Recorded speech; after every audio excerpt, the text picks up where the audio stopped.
জয় হিন্দ জয় Bharat. Dear viewers, আসামে জনসংখ্যা নিয়ন্ত্রণ আইন এনে তবে কি গোটা ভারতকে পথ দেখাচ্ছেন আসামের মুখ্যমন্ত্রী হেমন্ত বিশ্ব শর্মা? কেন্দ্র সরকার কবে জনসংখ্যা নিয়ন্ত্রণ বিল আনবে এটা ভেবে ভেবে আমরা যখন হাপিত্তেশ করে বসেছিলাম, তখন কিন্তু সেটাকেই বাস্তবে করে দেখাতে চলেছেন আসামের যোগী। তবে রাজনৈতিক বাধা আর সাংবিধানিক বাধ্যবাধকতার কারণে কেন্দ্র সরকার যেখানে জনসংখ্যা নিয়ন্ত্রণ বিল আনতে সাহস করছে না, সেখানে কোন জাদুতে হেমন্ত বিশ্ব শর্মা আসামে এটা করে দেখাচ্ছেন, এটাই কিন্তু এখন লাখ টাকার প্রশ্ন।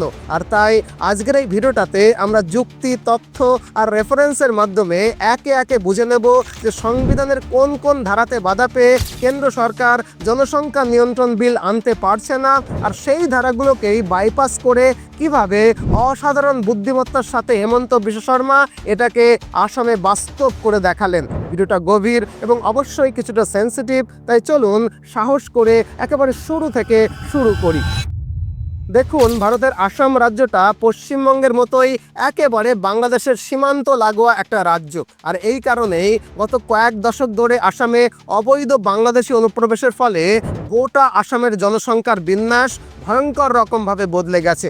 যদিও ঐতিহাসিকভাবে ভারতের বহু রাজ্যের মতো আসামও মূলত হিন্দু সংখ্যাগরিষ্ঠ একটা রাজ্য ছিল। 1901 সালের ব্রিটিশ ভারতের প্রথম দিককার জনগণনা অনুযায়ী আসামে তৎকালীন হিন্দু জনসংখ্যা ছিল 90%-রও বেশি। তবে আসামে দীর্ঘদিনের কংগ্রেস সরকারের নিষ্ক্রিয়তা এবং তোষণের ফলে আজকের আসামের জনবিন্যাসটা একেবারে পুরোপুরি ভেঙে পড়তে চলেছে। 2011 সালের জনগণনা অনুযায়ী আসামে হিন্দু জনসংখ্যা কমে প্রায় 61% নেমে আসে। তবে 2021 সালে যদিও কোনো জনগণনা হয়নি, তবে সরকারি পরিসংখ্যান অনুযায়ী বর্তমানে আসামে হিন্দু জনসংখ্যা কমে মাত্র 58-59% মতো এসে দাঁড়িয়েছে। ভারতের প্রেক্ষাপটে কোনো রাজ্যে এটা হচ্ছে সবচেয়ে দ্রুত জনসংখ্যাগত পরিবর্তন বা ডেমোগ্রাফিক চেঞ্জেস। চিত্রটা আরও স্পষ্ট হয় জেলা ধরে ধরে পরিসংখ্যান দেখলে। যদি 2011 সালের জনগণনাও ধরি, তাহলে আসামের মোট 35টা জেলার মধ্যে 16টা জেলায় এখন মুসলিম সংখ্যাগরিষ্ঠ হয়ে গেছে। যেমন ধুবড়ী জেলায় মুসলিম জনসংখ্যা 79.7%, বরপেটায় 70.7%, দারঙে 68.3%। এছাড়া গোয়ালপাড়া, করিমগঞ্জ, হেলাকান্দি, নওগাঁ, মরিগাঁও, বঙ্গাইগাঁও, হজয় এই সব জেলাতেও কিন্তু মুসলিম জনসংখ্যার আধিপত্য একেবারে স্পষ্ট। কিছু কিছু জেলার পরিস্থিতি আরও সংকটজনক, কারণ ওই সব জেলা থেকে অলরেডি হিন্দু বিতরণ শুরু হয়ে গেছে। উদাহরণস্বরূপ সাউথ সালমারা জেলায় মুসলিম জনসংখ্যা 95% ছাড়িয়েছে। এমনকি ধুবড়ী জেলার বেশ কয়েকটি শহরে এখন হিন্দু জনসংখ্যা কমে গিয়ে মাত্র 10%-এর আশেপাশে এসে ঠেকেছে। অর্থাৎ অনেক সাবডিভিশনে হিন্দু সম্প্রদায় আজ সংখ্যালঘু হয়ে পড়েছে।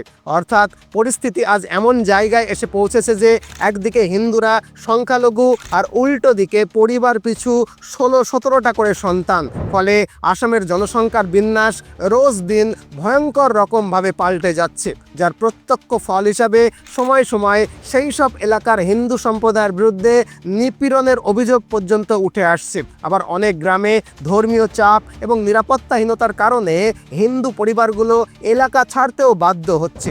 আনুমানিক হিসেব অনুযায়ী প্রতি বছর প্রায় 3,500 পরিবার নিজেদের ভিটে মাটি ছেড়ে আসামের এক অঞ্চল থেকে অন্য অঞ্চলে চলে আসতে বাধ্য হচ্ছে।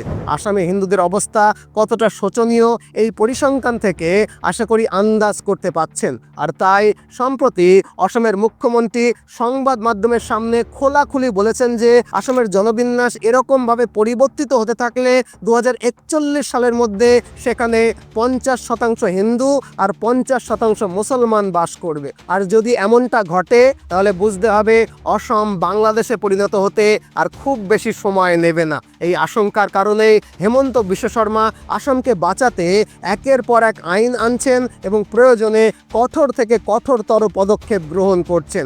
এর আগে তিনি আসামে বহু বিবাহকে নিষিদ্ধ করেছেন, এনআরসিকে কঠোরভাবে লাগু করেছেন, আর এখন আসামকে বাঁচানোর জন্য কঠোর জনসংখ্যা নিয়ন্ত্রণ আইন আনছেন। আর এই নীতির আওতায় আসাম সরকার চাইছে প্রথমত যাদের 2টি সন্তানের বেশি থাকবে তারা কোনো রকমের সরকারি সুযোগ সুবিধা পাবে না, অর্থাৎ তারা সরকারি হাসপাতালে বিনামূল্যে চিকিৎসা করাতে পারবে না, বিনামূল্যে রেশন পাবে না, সরকারি বাড়ি পাবে না, সরকারি স্কলারশিপ পাবে না, কোনো রকম সরকারি ভর্তুকি পাবে না, মানে 2 সন্তানের বেশি হলে কোনো রকম সরকারি প্রকল্পের সুবিধাই তারা পাবে না।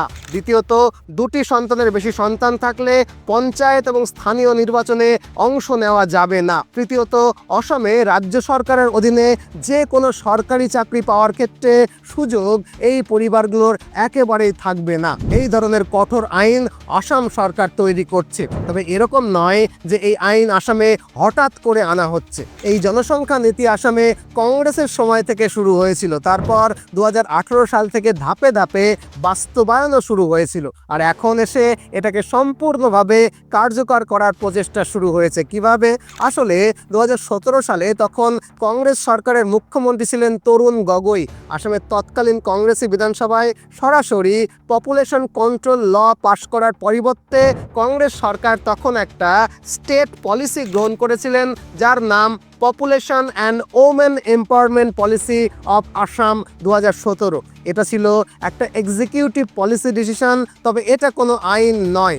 এর সপক্ষে তৎকালীন কংগ্রেসি মুখ্যমন্ত্রী তরুণ গগৈয়ের যুক্তি ছিল আসামের জনসংখ্যা বৃদ্ধির হার তুলনামূলকভাবে অনেক বেশি, যার ফলে আসামের মাতৃস্বাস্থ্য, নারী শিক্ষা এবং সরকারি সম্পদের ওপরে চাপ বাড়ছে। আর তাই আইন না আনলেও এই সফট গভর্নমেন্ট পলিসির অধীনে বলা হয় যারা 2টি সন্তান বা তার কম রাখবেন তারা সরকারি চাকরিতে অগ্রাধিকার পাবেন এবং বিভিন্ন স্টেট ওয়েলফেয়ার স্কিমে তাদের সুযোগ সুবিধা পাওয়াটা বজায় থাকবে। তবে এই পলিসির ভিত্তিতে সেই সময় সরাসরি কোনো আইন বানানো হয়নি। তার পরিবর্তে আসামের বিভিন্ন ডিপার্টমেন্টাল রিক্রুটমেন্ট রুলস এবং স্কিম গাইডলাইনের মধ্যে এই 2 চাইল্ড নর্মকে ধীরে ধীরে যুক্ত করা হতে শুরু হয়। তবে আসামের বর্তমান মুখ্যমন্ত্রী হেমন্ত বিশ্ব শর্মা তরুণ গগৈয়ের মতো নরম সরম মুখ্যমন্ত্রী নন। তিনি সরকারি পলিসির মতো গায়ে হাত বোলানোর নীতির বাইরে বেরিয়ে এসে 2017 সালে তরুণ গগৈয়ের পাশ করা পলিসির ওপরে ভিত্তি করে 2018 সালে আসাম পঞ্চায়েত অ্যাক্ট সংশোধনী আইন নিয়ে আসেন। মানে 2017 সালে তরুণ গগৈয়ের তৈরি করা সফট অ্যাপ্রোচের পলিসির ওপরে ভিত্তি করে 2018 সালে হেমন্ত বিশ্ব শর্মা অ্যামেন্ডমেন্ট অ্যাক্ট বা সংশোধনী আইন আনেন। কীরকম সংশোধনী আইন? চলুন একে একে বুঝি। প্রথমেই আসি পঞ্চায়েতের আইনের বিষয়টাতে। পুরনো পঞ্চায়েত আইন আসাম পঞ্চায়েত অ্যাক্ট 1994-তে পঞ্চায়েত বা স্থানীয় নির্বাচনে দাঁড়ানোর ক্ষেত্রে সন্তান সংখ্যার কোনো বাধ্যবাধকতা ছিল না। যে কেউ 2টি, 3টি বা তার বেশি সন্তান থাকলেও গ্রাম পঞ্চায়েত, আঞ্চলিক পঞ্চায়েত, জেলা পরিষদের নির্বাচনে প্রার্থী হতে পারত। অর্থাৎ জনসংখ্যা নিয়ন্ত্রণের কোনো শর্ত নির্বাচনী যোগ্যতার সঙ্গে তখন যুক্ত ছিল না। কিন্তু 2018 সালে হেমন্ত বিশ্ব শর্মার সরকার আসাম পঞ্চায়েত অ্যাক্ট 1994-এ একটা গুরুত্বপূর্ণ সংশোধনী আনেন। এই সংশোধনীর মূল বিষয় হলো 2টির বেশি জীবিত সন্তান থাকলে সেই ব্যক্তি পঞ্চায়েত বা স্থানীয় নির্বাচনে প্রার্থী হতে পারবে না। এবার এই নিয়মটি গ্রাম পঞ্চায়েত, আঞ্চলিক পঞ্চায়েত এবং জেলা পরিষদের নির্বাচনে সমানভাবে প্রযোজ্য হবে। এখানে কাট অফ ইয়ার হিসেবে ধরা হয় 2018 সালের পর জন্মানো সন্তান, মানে 2018 আগে জন্মানো সন্তানের জন্য কোনো ডিসকোয়ালিফিকেশন রাখা হয়নি। এই আইন আনার পেছনে সরকারের কি যুক্তি ছিল? সরকারের যুক্তি ছিল পঞ্চায়েত স্তরের জনপ্রতিনিধিরাই সমাজের রোল মডেল। তারাই যদি জনসংখ্যা নিয়ন্ত্রণে বিশ্বাস না করেন তাহলে সাধারণ মানুষকে বার্তা দেওয়া যাবে না। তাই ইলেকশন এলিজিবিলিটির সঙ্গে পপুলেশন কন্ট্রোল বিষয়টাকে জুড়ে দেওয়া হয়েছে। আশা করি এই অবধি বিষয়টা আপনারা বুঝতে পারলেন। একই রকমভাবে তরুণ গগৈয়ের পাশ করা সরকারি policy population and women empowerment policy of Assam 2017-তে যেহেতু বলা ছিল যে যারা 2টি সন্তান পর্যন্ত রাখবেন তারা বিশেষ সরকারি সুযোগ সুবিধা পাবে, সরকারি চাকুরি এবং সরকারি স্কিমের বেনিফিট পাবে, আর যারা বেশি সন্তান রাখবে তারা পাবে না। এই পলিসির ওপরে বেস করে সম্প্রতি হেমন্ত বিশ্ব শর্মা আসামের বিধানসভায় একটা বিল নিয়ে এসেছেন যে যাদের 2টির বেশি সন্তান রয়েছে তারা সমস্ত সরকারি সুযোগ সুবিধা থেকে বঞ্চিত হবে। অর্থাৎ তারা আর সরকারি হাসপাতালে বিনামূল্যে চিকিৎসা করাতে পারবে না, বিনামূল্যে রেশনও পাবে না, সরকারি বাড়ি পাবে না, কোনো সরকারি স্কলারশিপ পাবে না, কোনো রকমের সরকারি ভর্তুকি পাবে না, মানে কোনো রকম সরকারি প্রকল্পের সুবিধা তারা পাবে না। আর এই প্রস্তাব আসার সাথে সাথে আসাম বিধানসভায় প্রবল বিতর্ক শুরু হয়ে যায় এবং আসলে এই রকম আইন আদতেও আনা সম্ভব কিনা সেই বিষয়েও প্রশ্ন উঠতে শুরু করে। কারণ এই রকম আইন পাশের ব্যাপারে দুটি প্রধান আইনি বাধা রয়েছে। এক, ভারতের সংবিধানের আর্টিকেল 16-তে সমান চাকরির সুযোগ এবং আর্টিকেল 21-এ জীবন এবং ব্যক্তিগত স্বাধীনতার কথা বলা আছে। এই দুটোই ভারতীয় নাগরিকদের জন্য একেবারে মৌলিক অধিকার। তাছাড়া এই প্রেক্ষাপটে বিজেপি নেতা এবং আইনজীবী অশ্বিনী কুমার উপাধ্যায় 2021 সালের মে মাসে সুপ্রিম কোর্টে একটা গুরুত্বপূর্ণ PIL দাখিল করেছিলেন, যেখানে জনসংখ্যা নিয়ন্ত্রণের জন্য 2 সন্তান নীতিকে বাধ্যতামূলক করার দাবি তোলা হয়। কিন্তু শুনানিকালে সুপ্রিম কোর্ট স্পষ্টভাবে মন্তব্য করে যে শুধুমাত্র জনসংখ্যার ভিত্তিতে নাগরিকদের সরকারি সুবিধা, চাকরি বা অধিকারকে সীমিত করা হলে তা মৌলিক অধিকারকে খর্ব করা হবে। আদালত আরও জানায়, জনসংখ্যা নিয়ন্ত্রণ নীতিগত বিষয় যা সংসদ এবং সরকারের সিদ্ধান্তের আওতায় পড়ে। আদালত জোর করে এমন আইন চাপিয়ে দিতে পারে না। এর থেকে বোঝা যায় যে পপুলেশন বেসড কঠোর আইন আনতে গেলে সংবিধানের মৌলিক অধিকারগুলোর সঙ্গে তার সামঞ্জস্য থাকাটা বাধ্যতামূলক। তাছাড়া স্বাধীনতার পর থেকে কেন্দ্র প্রায় 35 বার 2 সন্তান নীতি সম্পর্কিত আইন আনার প্রস্তাব করেছে, কিন্তু এখনো পর্যন্ত সংসদে তার কোনো কার্যকরী আইন পাশ করা যায়নি। তবে আসাম সরকার তাদের আনা এই আইনটাকে আইনি দৃষ্টিতে রক্ষা করতে একাধিক সাংবিধানিক যুক্তিকে সামনে আনছে, যে যুক্তির ওপরে বেস করে বিশেষজ্ঞরা বলছে আসাম হয়তো এই আইনকে পাশই করে ফেলবে। তবে যুক্তিগুলো কি কি এগুলো একটু ডিটেলসে বলি চলুন। এক, সংবিধানের আর্টিকেল 47 রাষ্ট্রকে স্পষ্টভাবে নির্দেশ দেয় যে জনগণের পুষ্টির মান উন্নয়ন করা, জীবনযাত্রার মান বাড়ানো এবং জনস্বাস্থ্য রক্ষা করা রাষ্ট্রের কর্তব্য। আসাম সরকার এখানে যুক্তি দিচ্ছে যে অতিরিক্ত জনসংখ্যার চাপ সরাসরি সরকারি হাসপাতাল, রেশন ব্যবস্থা, শিক্ষা ও স্বাস্থ্য পরিকাঠামোর ওপরে এসে পড়ছে। তাই জনসংখ্যা নিয়ন্ত্রণের উদ্দেশ্য 2 সন্তান নীতি গ্রহণ করা আসলে আর্টিকেল 47-এর বাস্তবায়নেরই একটা অংশ। 2, আর্টিকেল 38 রাষ্ট্রকে সামাজিক এবং অর্থনৈতিক বৈষম্য কমানোর নির্দেশ দিয়েছে। তাই আসাম সরকারের বক্তব্য, অল্প আয়ের পরিবারে বেশি সন্তান মানেই দারিদ্র, অপুষ্টি এবং শিক্ষার অভাব। ফলে 2 সন্তান নীতি সমাজে অর্থনৈতিক ভারসাম্য আনতে সাহায্য করবে। 3, সংবিধানের আর্টিকেল 243-এর F অনুযায়ী পঞ্চায়েতের নির্বাচনের যোগ্যতা নির্ধারণ করার ক্ষমতা রাজ্য সরকারের হাতে রয়েছে। এই প্রসঙ্গে সুপ্রিম কোর্টেরও একটা ঐতিহাসিক রায় অত্যন্ত গুরুত্বপূর্ণ। 2003 সালে জাভেদ বনাম স্টেট অফ হরিয়ানা মামলায় হরিয়ানা সরকারের 2 সন্তান নীতিকে চ্যালেঞ্জ করা হয়েছিল, কিন্তু সুপ্রিম কোর্ট স্পষ্টভাবে জানায় পঞ্চায়েত নির্বাচনে অংশ নেওয়া কোনো মৌলিক অধিকার নয়, এটি একটা স্ট্যাটুটারি রাইট। আদালত আরও বলে, জনসংখ্যা নিয়ন্ত্রণ জাতীয় স্বার্থের বিষয় এবং 2 সন্তান নীতি আর্টিকেল 14 এবং আর্টিকেল 21-কে লঙ্ঘন করে না। এই রায়টাই এখন আসাম সরকারের জন্য বড় আইনি হাতিয়ার।